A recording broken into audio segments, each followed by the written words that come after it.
Breaking news from Deerfoot Trail. There's been a crash in the southbound lanes near 24th Street Southeast.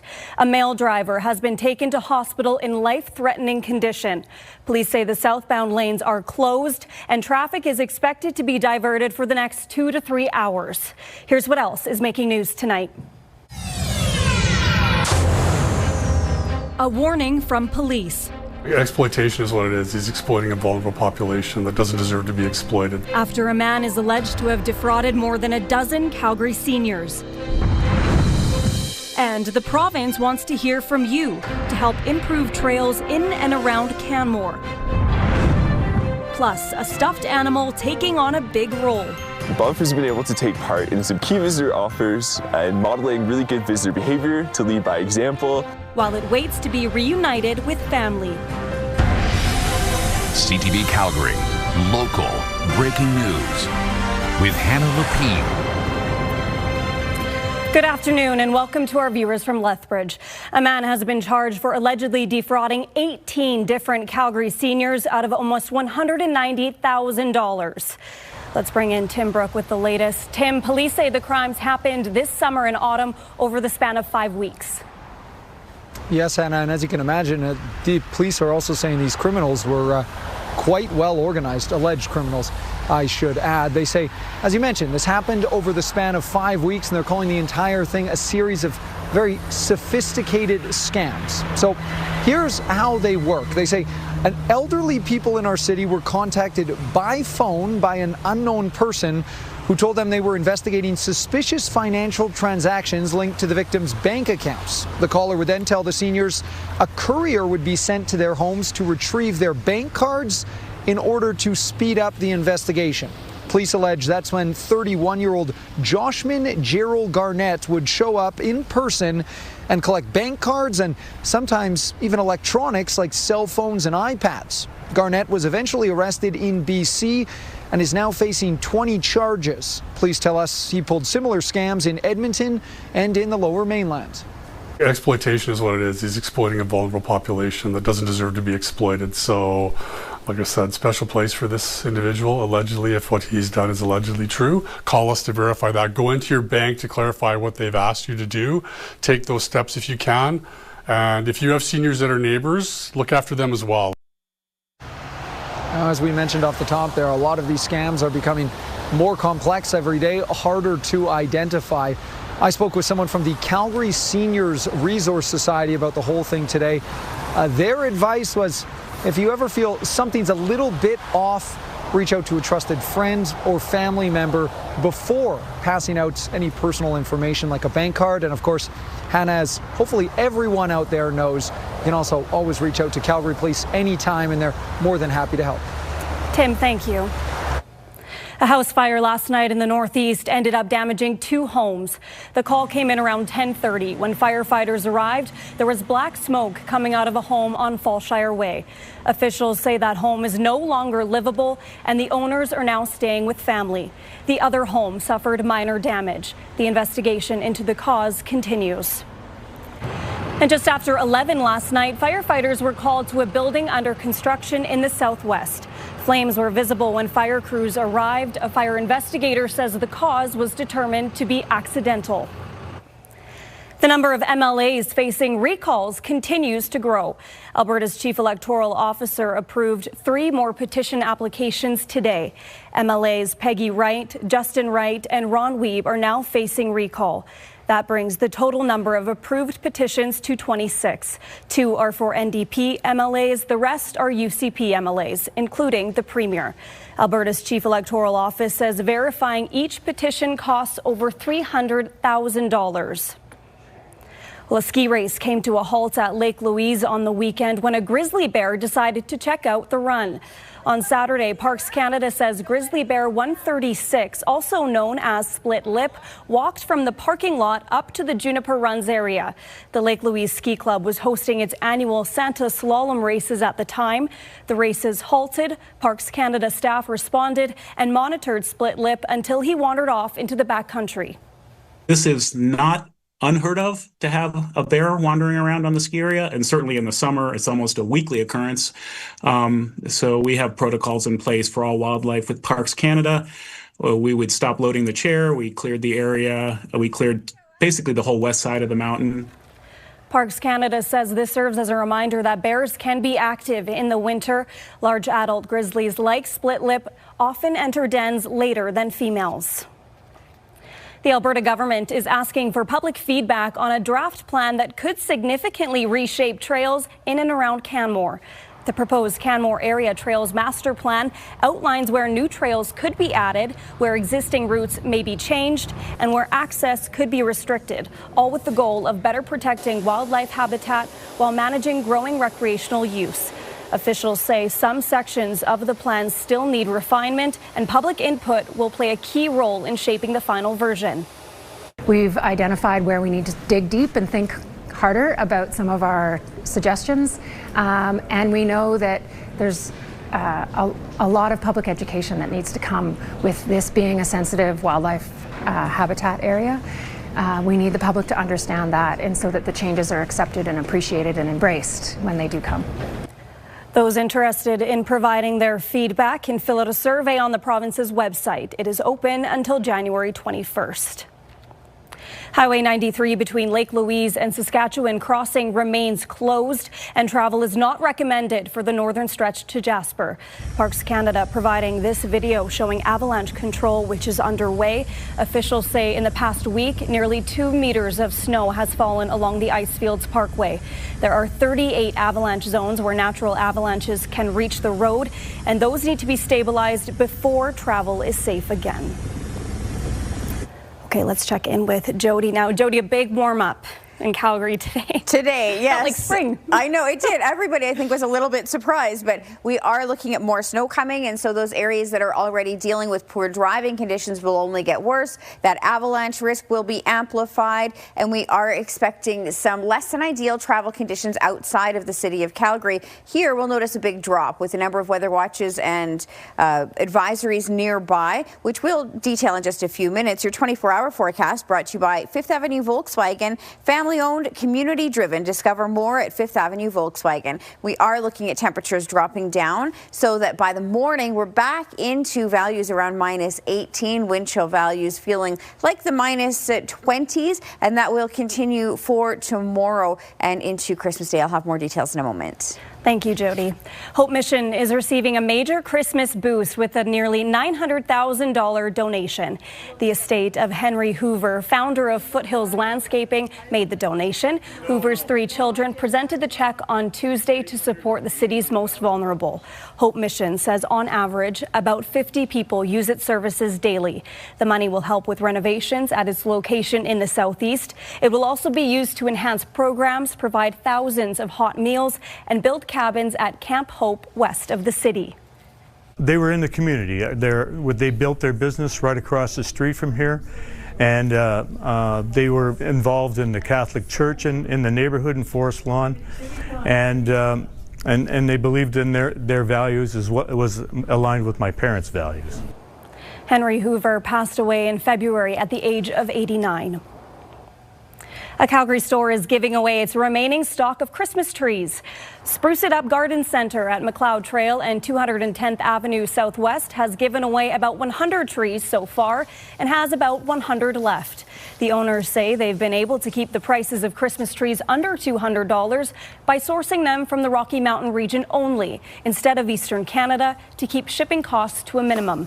Spruce It Up has already supported 3 children's charities this season and wants to give even more. We have a bunch of extra trees, so we want to do a good, kind thing and say, hey, if you haven't been able to, maybe can't afford a tree, you haven't got one yet, come on down, we'll give you a tree for free, give you a fresh cut, and have a Merry Christmas. The center is open until 6 p.m. tonight and from 9 a.m. to 2 p.m. tomorrow. The Southern Alberta Emergency Room has been forced to temporarily close, but it's not the only rural hospital struggling to stay open. That story and more after the break.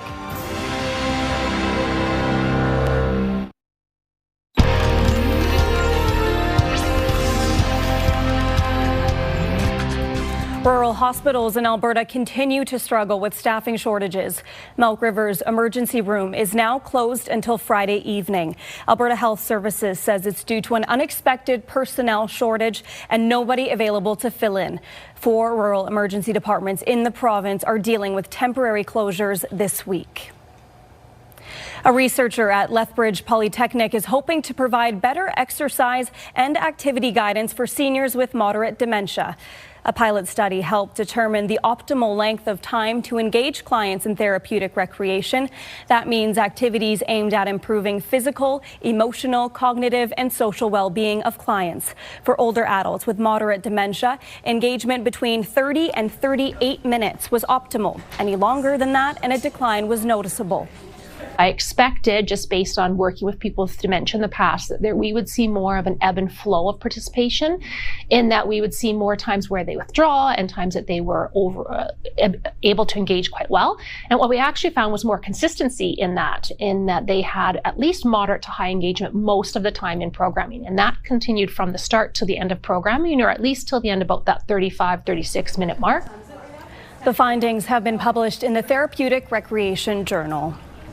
Jody, southern Alberta got lucky today weather-wise, but not so much north of us. No, in fact, I was looking at some of the warmer values compared to the coldest values in Alberta, and in Claire's home sitting at the positive single digits, and then into areas in northern Alberta looking at minus 42. So a big difference in those temperatures from Claire's home into northern Alberta. We do have that cloud, as you can see right now with our Skywatch weather camera, and our whole weather story will be changing quite dramatically over the next 24 hours. And as such, we have a number of weather advisories in place, a special weather statement north and east of Calgary, and then also along the QE2 as you're heading up toward Edmonton, with snowfall warnings around the capital region, and then still dealing with some cold warnings into northern Alberta, BC, Saskatchewan, the Territories. Coldest spot in the country today was about minus 52 degrees compared to around 10 degrees at a location in Windsor. But this snowfall is indicative of this system that will be moving in quite intensely over the next 24 hours. So here in southern Alberta, Calgary to Lethbridge in the southwest, we're not even dealing with really strong Chinook winds, but we have a warmer gradient within our temperature profile, whereas this is still attached to that polar vortex, and that's what's been really driving this weather into the northern regions, and also it was impacting us yesterday, and it will once again for tomorrow. Unfortunately, we can't hold on to this wave of warmer weather, so we do have cloud cover right now. Not a lot of precipitation at this point, and as I mentioned, the wind not that intense, given that we have much different values for temperature across the province right now. You can see a little bit of an intense wind briefly in the southwest, and then also as you're traveling along the Trans-Canada into southern Saskatchewan, a slightly stronger gradient there. But our future cast, we will stay mostly clear here for the next few hours, just a little bit of cloud. The next chance of precipitation for us is coming in really in the overnight hours. This is where we'll see some heavy accumulations into the southeast, and then also into areas west of Calgary along Highway 2 and edging into QE2 territory up toward the capital region by tomorrow afternoon. So again, travel, if you're heading out for the holiday, this is not going to be the area that you want to be traveling into. We're looking at 10 to 20 centimeters of snow. We'll have some poor visibility, icy conditions, and then it really doesn't start to let up in terms of the conditions until probably on Thursday into Friday. But the other component to that, of course, is that we are heading into those colder values. So minus 18 for our daytime high for tomorrow, and then minus 8 for Thursday. We end up in those values that are still cooler for Friday, Saturday, and all of a sudden we do another big jump. And why wouldn't we? Saturday to Sunday, looking at an 18-degree difference in daytime highs, and we'll continue with a warmer trend as we start off next week and get us closer toward New Year's Eve. But New Year's Eve does look to be a bit cooler. Jody, thanks. Giving up the bad guy seats to make room for a good cause. Coming up, the Calgary Police Service's annual event to help local families in need.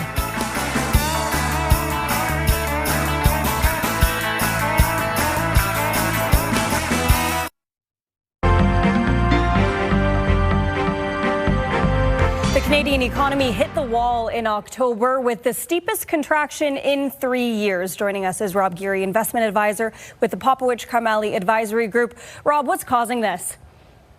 Yeah, well, I think the headline doesn't look so good. This is the biggest month-over-month decline in 3 years. But if you look at what's under the hood on this was predominantly manufacturing and wood production. The tariffs hit on October 14th. So obviously there was going to be a decline in output on that side. On the service side, we did have some delays on the Canada Post outage, as well as education. There was some strikes on both sides. So that's what caused that. This report, Tiff Macklem stated that this quarter was going to be a little bit of a tough one here for Canada. Preliminary reports coming out for November are showing a positive number here. So I think this was just a little bit of a blip on the Canadian side of the economy so far.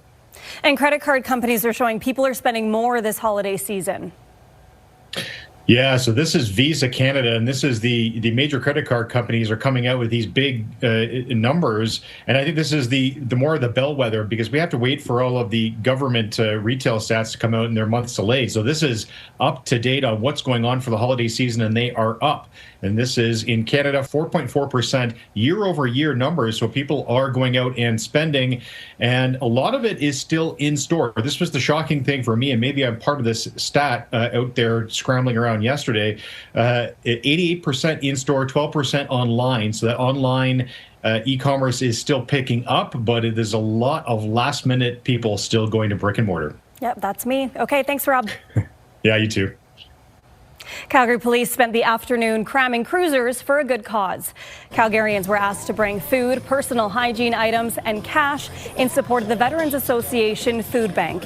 Veterans in need can access financial assistance, healthcare support, and employment opportunities through the association. Everybody's in need, especially this time of year. Christmas is around the corner.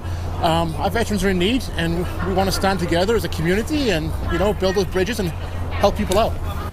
The association has a 24/7 Veterans Crisis line at 1-833-422-8387.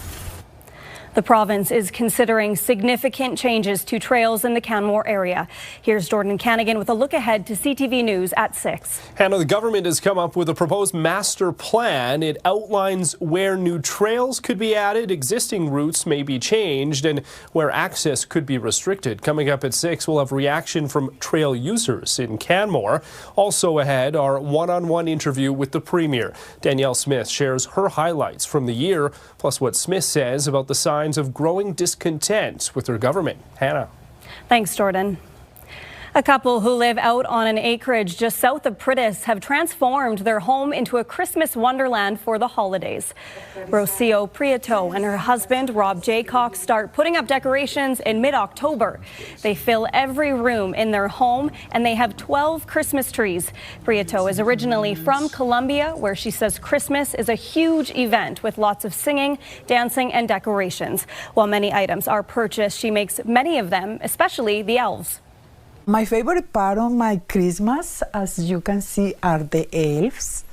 It's something magical for me. Elves are in charge on Christmas to make the gifts for people, to say the gifts for the kids, to bring the letters to Santa. The couple host a variety of parties for their friends, neighbors, work colleagues, and their children. The decorations will stay up until February. Well, the temperature has dropped outside right now in Calgary. It is mostly cloudy and minus 14 degrees. Jody will be back with the details after the break.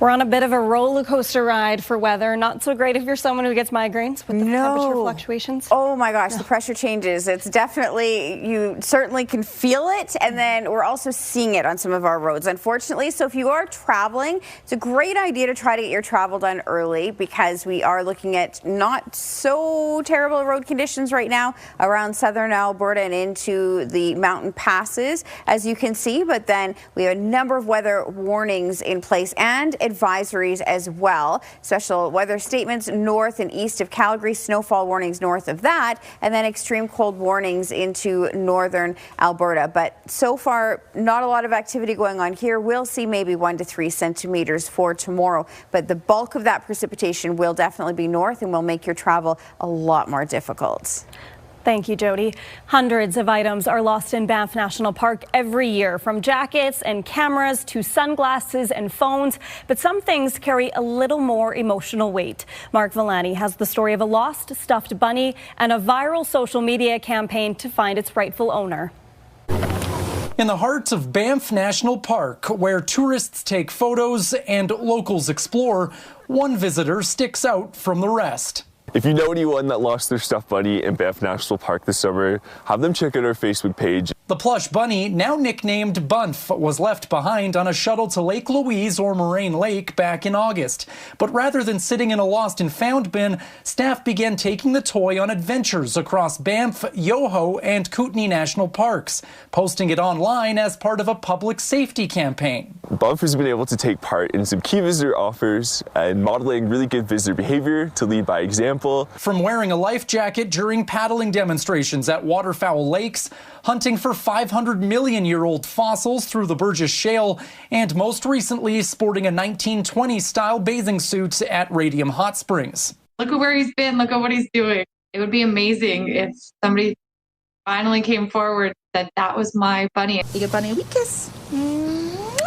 And those visiting from across the world are amazed by the campaign. I have a wee girl, and if she lost her teddy, I begot it. So it's nice that we're trying to reunite this with their owner. Oh, I think it's so sweet, and I so feel for the kid who's missing this. It's being very well cared for. Yeah, hopefully they find the owner of this sweet little guy. But what an adventure he's been on so far.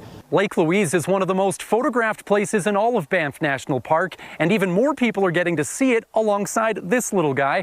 Bunf has been viewed more than 800,000 times on social media. People have been calling for a children's book and even a calendar. Bunf is even learning new languages along the way. Hola, conejito. To see the nature like you are showing in the campaign, it's really fabulous. And while the hunt for its owner continues, parks staff say Bunf is more than just any other lost item. Some of them are quite ordinary, but others, like this stuffed bunny, carry sentimental value. Mark Villani, CTV News in Banff National Park.